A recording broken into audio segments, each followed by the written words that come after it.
Greetings, YouTube. When I say Kabam Mike just doesn't get it, that's not a personal attack.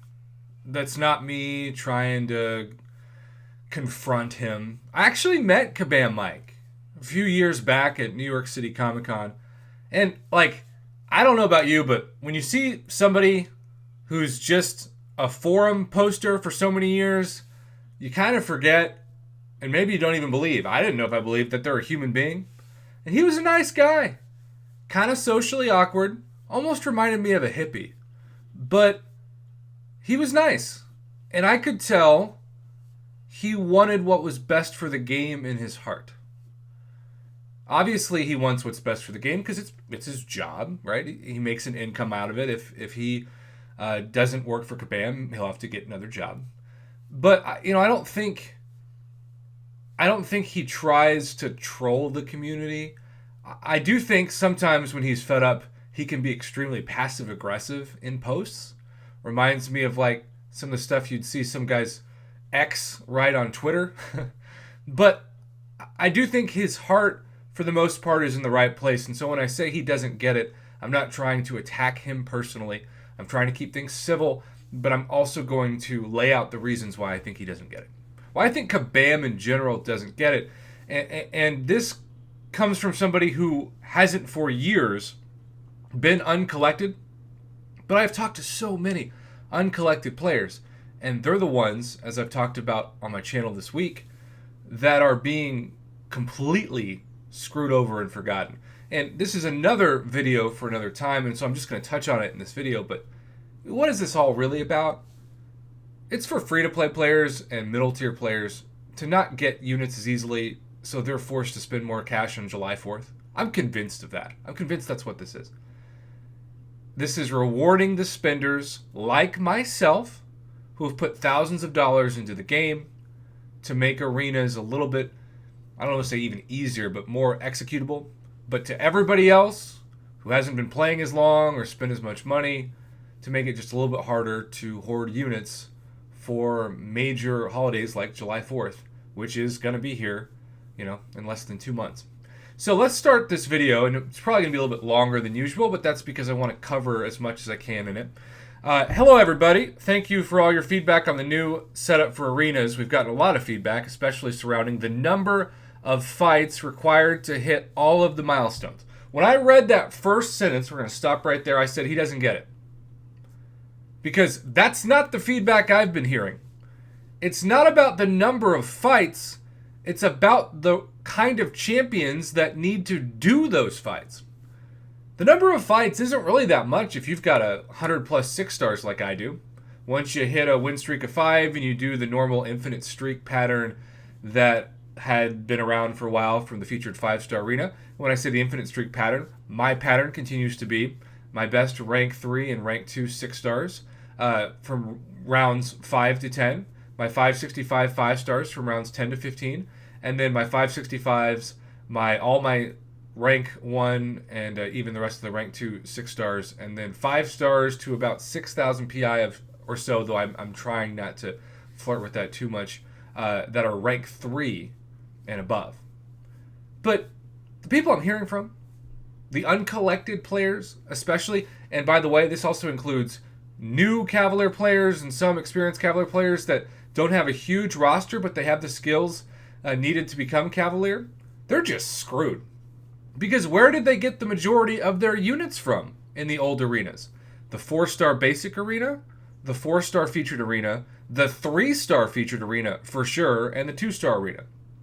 When you tell those uncollected players it's 6 stars arena or bust, other than the Summoner Trials, which is not going to get, if you just do the Summoner Trials, you're not going to get nearly the units that you used to get for doing a combination of the old Summoner Trials, the 3-star feature, the 4-star basic, 4-star feature, etc. You're just cutting out their legs from under them to be able to generate, especially with the same amount of time, the units that you need to generate to succeed as a low spender or especially a free-to-play player. So it's not about the number of fights. It's about the fact that those fights are needing 5 and 6-star champions, of which so many players don't have those champions. Even if they do, they don't have the rank up materials to take them to max rank or even rank 2 of 6 stars. One of our goals in this refresh was to keep the number of fight series required to hit the milestones more or less equal to what it was before, and the milestones would change based on the ability to use higher rarity champions in more arenas. While it's too early to see exactly what the effect is through data, you've all let us know that the current milestones require more time and effort to obtain than the previous ones. Again, that is a out-of-touch statement because it bases the assumption that these players have the roster to do the fights. They're just complaining about the time it takes to use that roster. That's not it at all.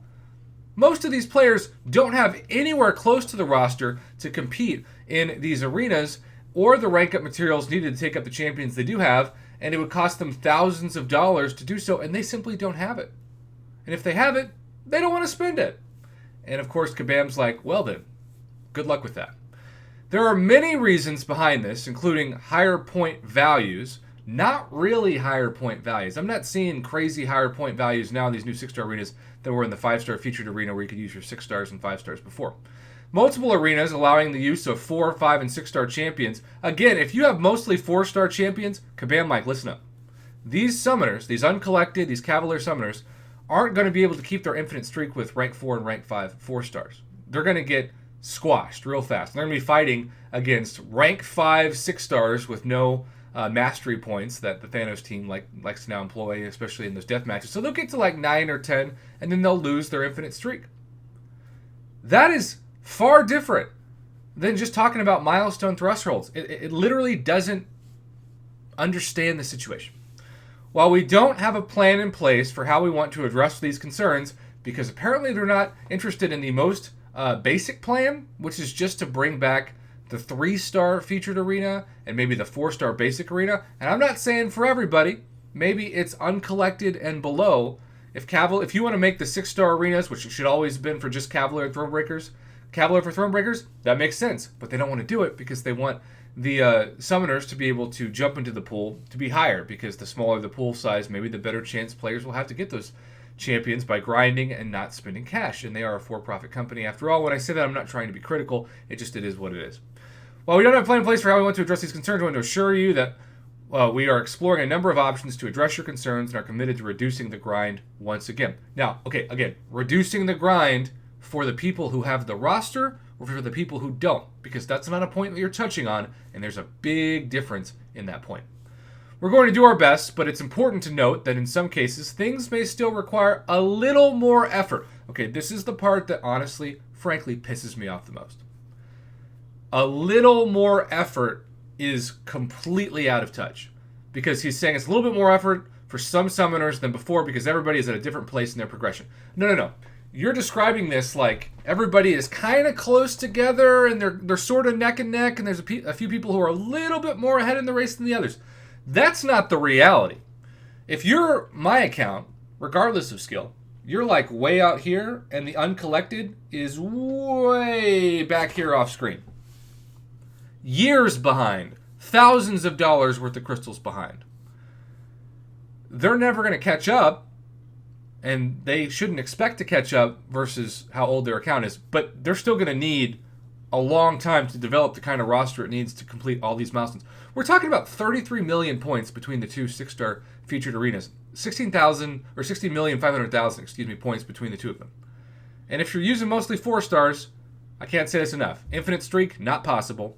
The points for the 4 stars themselves, pretty dang pathetic in terms of how many fights it's going to take to achieve those milestones. When before, it was just a cakewalk to do, especially the 4-star basic arena and the 3-star featured arena. Okay, so we won't be able to address the situation right away, and there will be more arenas like this before we can implement a new plan. There is additional feedback on other topics, and we'll continue to explore those, especially after this first iteration of the new arena ends. We don't have anything to share on this at this time. And of course, this discussion has been closed. Kabam Mike, I'm going to say this to you whether or not you watch this. I've met you before, like I said. I think your heart's in the right place. I think sometimes you get hate even, but definitely negative energy, we'll say to be kind, that's not warranted. Because you're still doing your best, and you aren't really getting credit for that. And so I do want to give you credit in this video. You're not grounded wisdom. You're not the number one tool in Home Depot. But at the same time, you got to know, when you post things like this, you're underscoring how far some Cavalier players and pretty much all uncollected players are with their roster from competing in these new arenas. And it's not just about the time it takes for the milestones. It's the fact that they don't have the roster to compete in the first place because you took away the arenas that they did have the roster to compete. And oh, by the way, you took away those lower starred arenas at the same time that you made it not possible to sell those champions because you told us that we were going to use them more, not less, which is completely contradictory of the overall message of the month of May. For you uncollected players who continue to be so sad, especially you arena grinders who have depended on the arena for years, I hear your pain. I try to be your voice. I think Kabam Miike is going to help. I don't know what that means, but I don't think he's tone deaf. I just think he needs to learn in these posts that players aren't close together at all when it comes to progression, and there's a big difference between jumping into one of these arenas as an uncollected player and somebody who's been a throne breaker since day one when the title came out.